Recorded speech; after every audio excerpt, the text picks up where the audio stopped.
Selamat siang pemirsa, sejumlah berita terkini yang menjadi sorotan akan kami sajikan untuk Anda. Bersama saya Indah Cahya dalam Breaking News, inilah berita selengkapnya.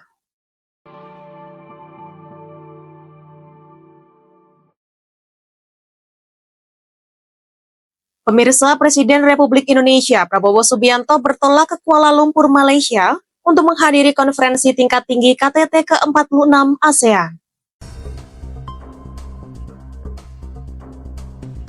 Presiden bersama rombongan terbatas lepas landas dari Pangkalan TNI AU Halim Perdana Kusuma, Jakarta, menuju Bandara Tentara Udara Diraja Malaysia Subang, Minggu sore sekitar pukul 16.30 waktu Indonesia Barat.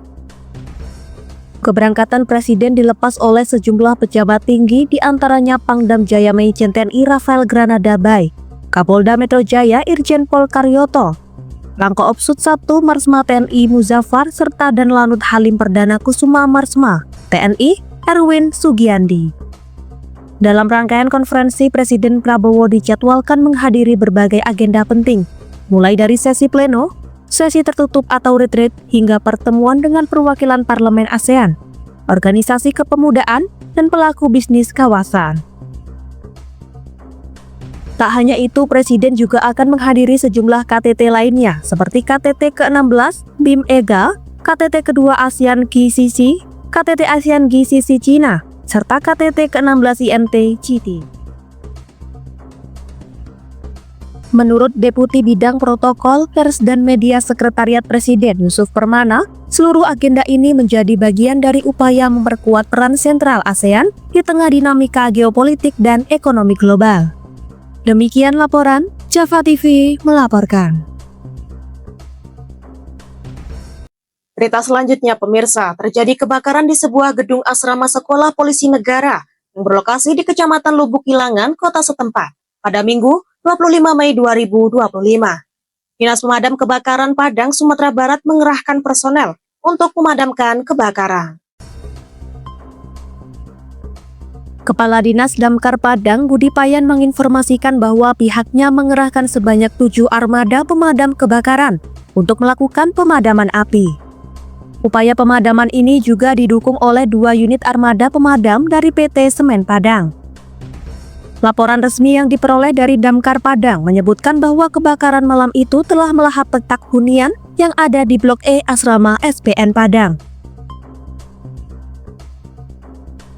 Sebanyak 10 gedung asrama yang berada di Blok E mengalami kerusakan parah akibat kobaran api. Luas areanya mencapai 1.500 meter persegi. Personel pemadam yang berada di lapangan bahu-membahu untuk segera menjinakkan api karena mengingat lokasi kebakaran yang padat dengan petak rumah saling berdekatan. Luas area yang berpotensi terdampak mencapai 3.000 meter persegi. Beruntung, api dapat segera dijinakkan oleh petugas sebelum meluas. Dalam insiden ini tidak ada korban jiwa, namun kerugian material ditaksir mencapai miliaran rupiah.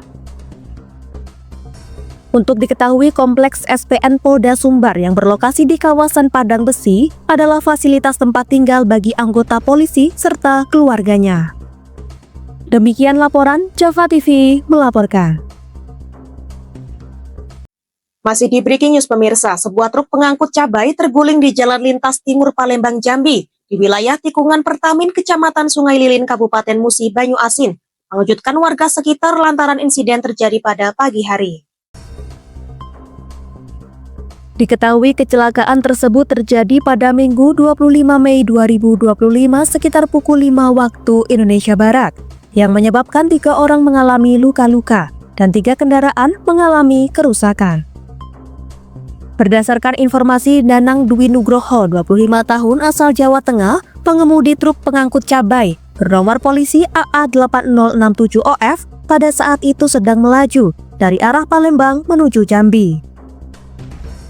Truk diduga hilang kendali ketika mencoba menghadirkan mobil Grand Max di tikungan Pertamin Jalintim.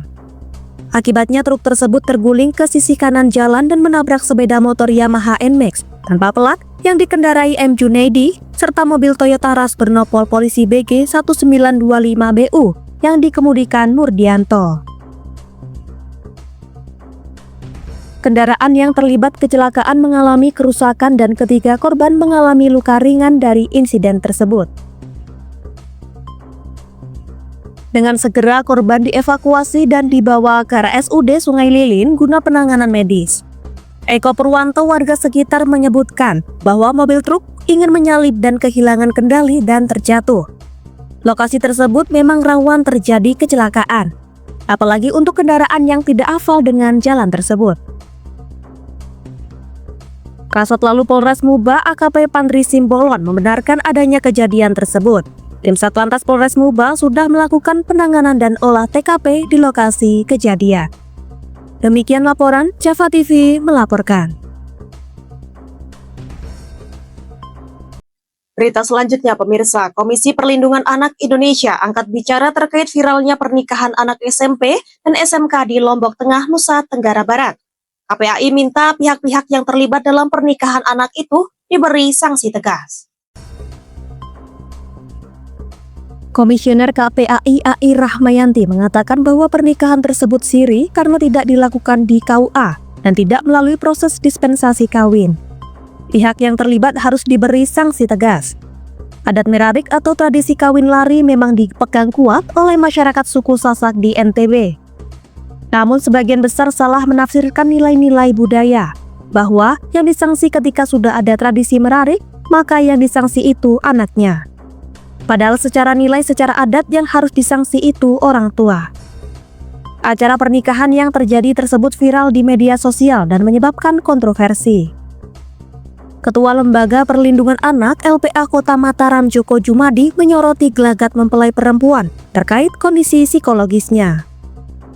Namun ia menegaskan bahwa pihaknya belum dapat menyimpulkan kondisi sebenarnya karena harus melakukan pemeriksaan medis dan nanti akan diproses pemeriksaan kepolisian. Demikian laporan, Java TV melaporkan. Masih di Breaking News, pemirsa, Pemprov Maluku menyiapkan sebuah lahan dengan luas 8 hektar di Desa Rio Ribati, Kecamatan Jailolo Selatan, Kabupaten Halmahera Barat, untuk pembangunan gedung sekolah rakyat secara permanen, yang akan dimulai dilakukan pada Juni 2025 dan ditargetkan selesai pada Juni 2026. Sekretaris Jenderal Kementerian Sosial Robben Riko meninjau persiapan pelaksanaan sekolah tersebut. Dalam kunjungannya, Robben ditemani oleh perwakilan dari Kantor Staf Presiden, Kementerian Koordinator Pemberdayaan Masyarakat dan Kementerian Pekerjaan Umum. Robben turut mengapresiasi Gubernur Maluku Utara, Shirley Conda, lantaran sikap menyiapkan lahan untuk pembangunan sekolah rakyat. Menurutnya, program gagasan Presiden Prabowo dalam rangka memutus mata rantai kemiskinan melalui pendidikan yang saat ini. Sekolah rakyat ini akan terdiri dari jenjang SD, SMP, dan SMA, yang seluruh operasionalnya akan dibiayai 100% melalui APBN.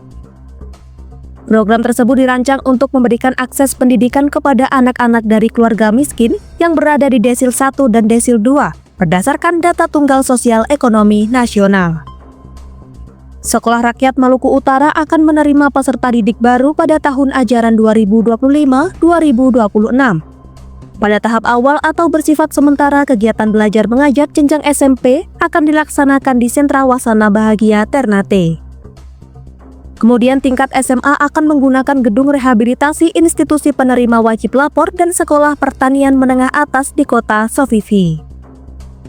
Demikian laporan, Java TV melaporkan.